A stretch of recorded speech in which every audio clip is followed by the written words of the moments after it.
Welcome, traveler, to the ruins of Mycenaean.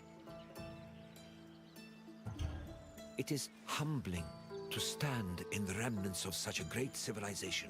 Looking at these ruins, I am reminded that the past is never as far behind us as we think. These are the ruins of Mycenaean, center of the old Mycenaean civilization. It was home to great warriors and heroes. In many ways, places like Athens and Sparta stand on the shoulders of its accomplishments. This tour will take you through its ruins and introduce you to its most important monuments, revealing its history in the process. I hope you enjoy yourself. I'll be waiting for you at the end of your visit.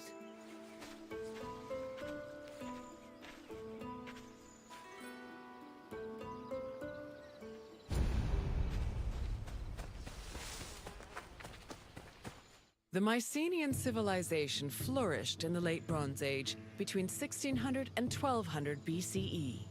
During this period, it was mainly located in the Peloponnese and central Greece. Mycenaeans were known for exploring distant lands. Notably, they battled the Hittite-allied city of Walusa in a conflict that was believed to be the inspiration for Homer's Trojan War. But the Mycenaean people didn't only travel to fight.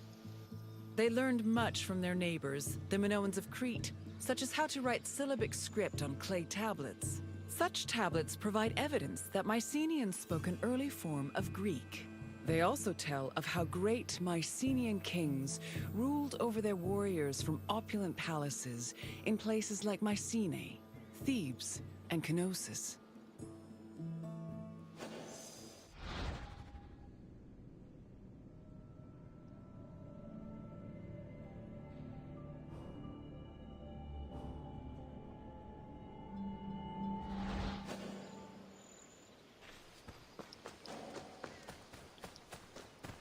The entrance to Agamemnon's citadel, or the Lion Gate, is one of the most iconic monuments in Mycenae. It is impressive for both its height and for the intimidating rendering on its relief, which depicts two lions standing on either side of a column.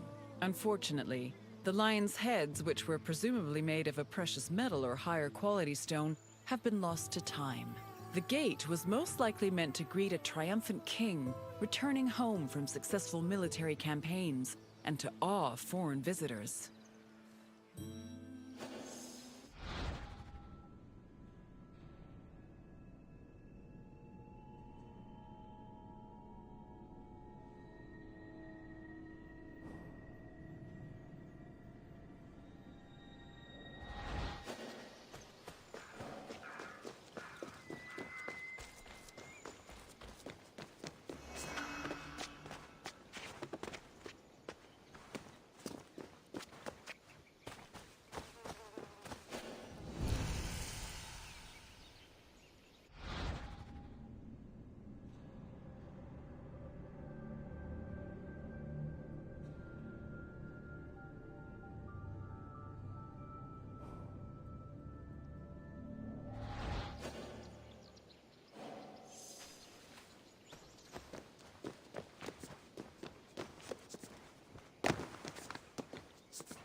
When these shafts were discovered by archaeologist Heinrich Schliemann in 1876, he believed the 6 gold-filled graves to be connected with the family of the great king Agamemnon, even going so far as to proclaim a gold mask he found within to be the death mask of Agamemnon.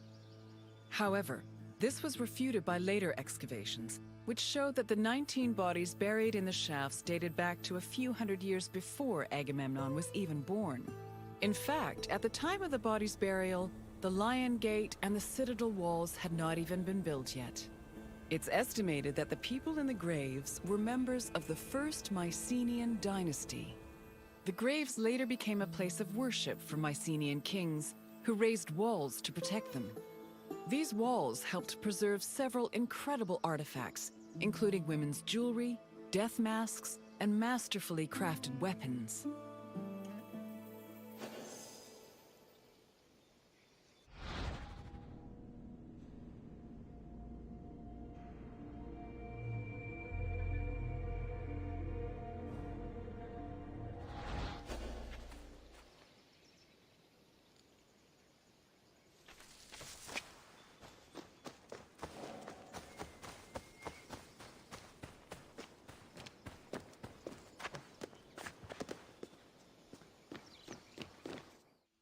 By 1250 BCE, Mycenae was at the height of its power, and its living quarters and workshops were numerous. Houses were built everywhere, from the top of the palace's hill near the king's residence, to the slopes and terraces within the walls, to the nearby hills outside the citadel.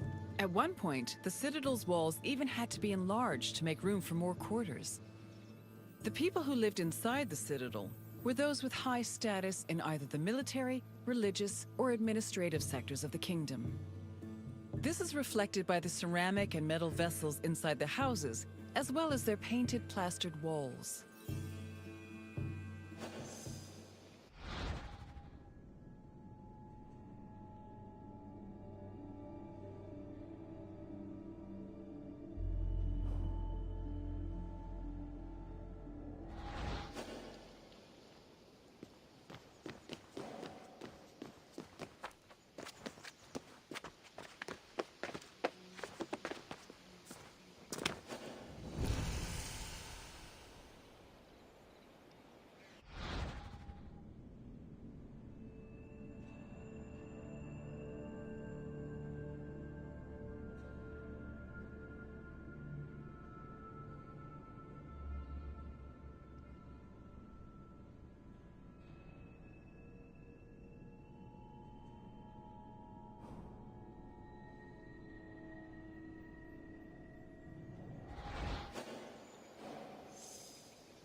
A traveler seeking an audience with the king would have first ascended a steep ramp from the Lion Gate to the citadel's summit. Here, they would have walked into the palatial complex through a grand entrance called the propylon.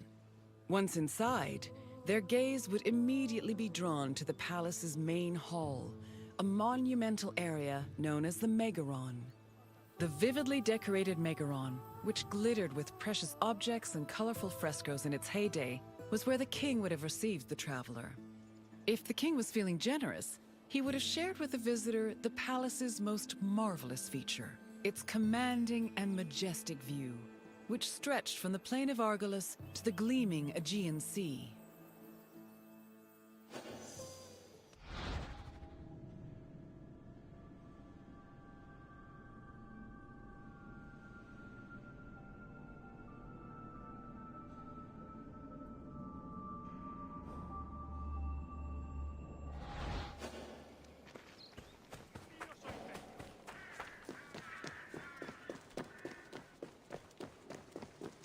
It was in this palace where a legendary Mycenaean king like Agamemnon would have held court. According to Homer and other poets, Agamemnon led the Greeks in the sack of Troy. Stories say that he was a fearsome warrior on par with Achilles, but also an overly ambitious and arrogant ruler. He sacrificed his own daughter, Iphigenia, to convince Artemis to grant his ship's passage to Troy. After conquering the city, he returned to Mycenae with mounds of riches, and a Trojan named Cassandra as his concubine. Agamemnon's wife, Clytemnestra, was not pleased with her husband's sacrifice of their daughter. She plotted to murder her husband out of anger. The plot was successful, and, depending on the version of the story, Agamemnon was either murdered in his bath by Clytemnestra or killed by his cousin Aegisthus during a banquet.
You've completed the tour. I trust it was an eye-opening experience. Though it did not last, Mycenae was a sort of precursor to what would eventually become the Greek civilization we know today. It's important we remember them, if only to avoid repeating their mistakes. Now, what else would you like to do? Then let's begin. First, I have quite a simple question. Which ancient city may have been the inspiration for Homer's depiction of Troy?